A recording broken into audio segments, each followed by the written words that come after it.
네, 안녕하십니까. 김 선생의 서울 이야기를 진행하는 강사 김효입니다. 이번 시간에는 사가 독서제와 독서당이란 제목으로 말씀을 드려보도록 하겠습니다. 자, 세종조 때인 1426년 젊은 문신들에게 휴가를 주어서 독서를 하게 했던 제도가 바로 이 사가 독서제가 되겠습니다. 오늘날로 따지면은 이 대학 교수들의 연구년이라든지 안식년 제도와 흡사하다고 볼 수가 있겠는데요. 원래는 각 가정에서 이렇게 독서를 하도록 휴가를 주었었던 것을 1442년에 오게 되면은 이 진관사에서 상사 독서를 하도록 했고요.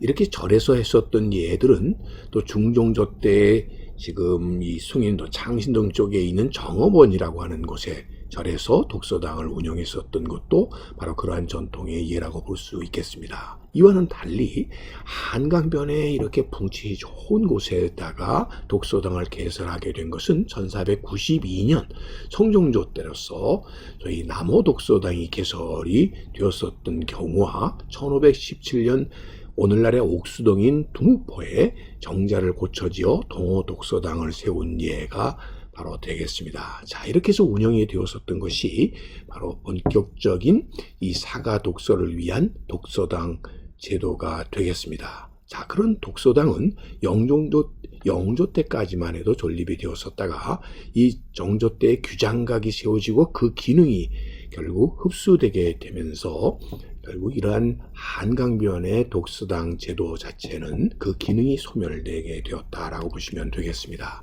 조선왕조실록을 보게 되면 인조 1년에 문학하는 신하 10인을 선발하여 독서당에서 사가 독서토로 가다, 이런 내용을 통해서도 바로 이 사가 독서 제도와 이 독서당이 이렇게 관련이 깊다라는 것을 우리가 확인해 볼 수가 있는 것이죠. 일찍이 이 사가 독서가 시행이 됐었던 북한산 진관사와 또 오늘날의 이 동대문 밖의 정업원 터의 모습을 여러분들이 보고 계시고요. 본격적인 독서당 터로 시작이 되게 되었었던 것은 오늘날의 용산 지역이 되겠는데요. 일명 남호당이라고 불리웠었던 바로 이 독서당이 그 시초라고 보시면 되겠습니다. 오늘날 용산구 3개로 65번지에 자리 잡고 있는 곳으로 마을버스 정류장 지역이 되겠습니다. 지금 보시는 것처럼 이렇게 아파트 단지로 이렇게 바뀌어 버려서 옛 독서당 터의 흔적은 다만 이곳에 정자가 하나 세워져 있어서 이것이 독서당 터였음을 이렇게 알려주고 있다라고 보시면 되겠고요. 그러나 그 당시의 풍광을 그대로 우리가 느낄 수 있도록 지금 멀리 이렇게 넓은 서호의 모습, 호수처럼 넓은 폭넓은 한강의 모습과 멀리 그리고 여의도 등의 모습을 지금도 조망할 수 있는 이런 풍광 좋은 자리에 당시에 이러한 독서당이 자리를 잡았었다라는 걸 알 수가 있겠습니다. 현재는 이렇게 마을버스 정류장 앞에 독서당 표지석을 통해서만 그 흔적을 우리가 엿볼 수 있다라고 보시면 되겠습니다. 한편 이 옥수동 쪽에서부터 한남동 사이를 이어지는 도로의 이름을 독서당로라고 이렇게 붙여져 지금도 이게 불려지고 있는데요. 그렇게 된 것은 이 독서당 터가 바로 이 지역에 있었기 때문이죠. 현재 옥수동 극동 아파트 입구에 독서당 터라고 하는 표지석이 세워져 있어서 이 일대를 동호당이라고도 이렇게 하셨다라고 하는 내용을 우리가 확인해 볼 수가 있고요. 이렇게 이곳에 독서당 터 표지석이 세워지게 된 것은 사산 금표도에 바로 이 동호독서당의 위치가 이렇게 확인해 볼 수가 있기 때문입니다. 바로 이것의 위치를 확대를 해보게 되면 유하정이라고 하는 이 정자 옆에 독서당이 있다라는 걸 알 수가 있고요. 그 뒤에 응봉이 자리를 잡고 있고 그 앞으로 두모포, 지금의 옥수동이 자리 잡고 있다는 것을 통해서 이를 확인해 볼 수가 있는 것이죠. 또 한양도에 수록되어 있는 독서당에서도 보면 이 산의 이름이 매봉이라고 되어 있고 또 그 앞에 독서당이 있다라고 하는 것을 확인해 볼 수가 있겠습니다.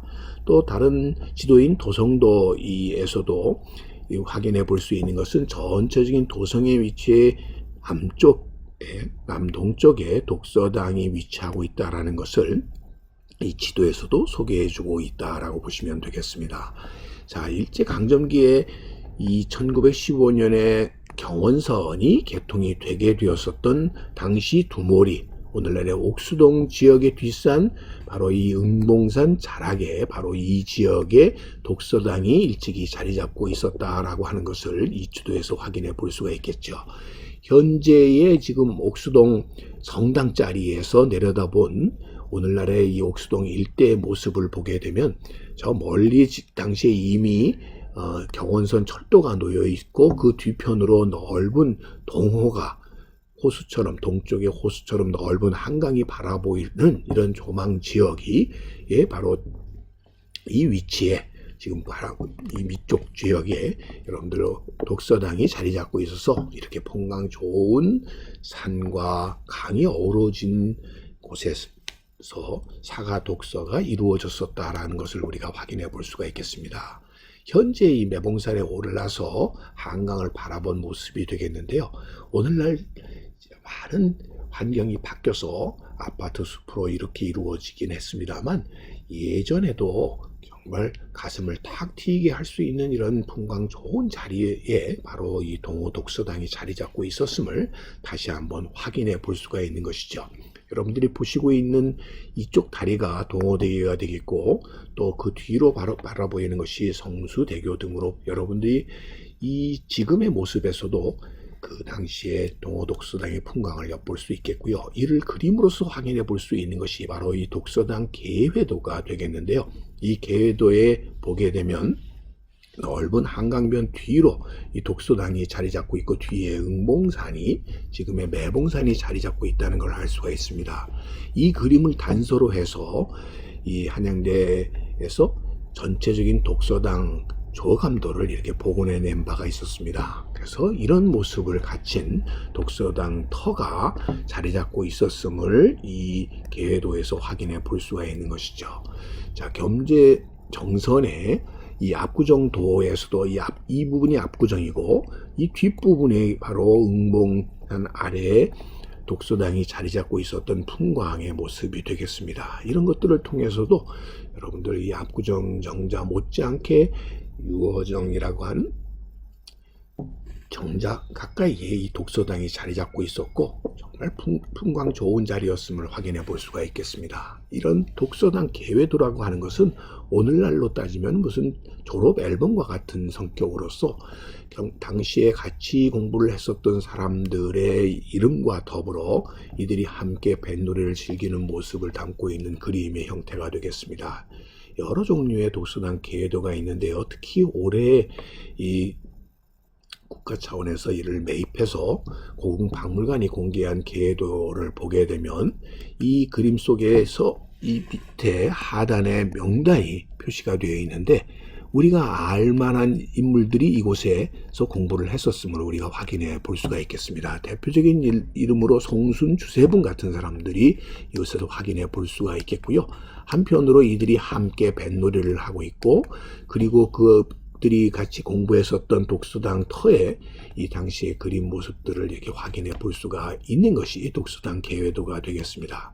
자, 이를 근거로 해서 1910년대 이후에 찍어진 오늘날의 옥수동 일대의 사진을 보게 되면 이 지역이 미타사가 있었고 그리고 이 앞에 이 넓은 뜰이 현재는 옥정초등학교가 자리 잡고 있는 곳으로 이곳까지 예전에 제방이 쌓기 전에는 배가 들어왔었던 터 지역이 되겠고요.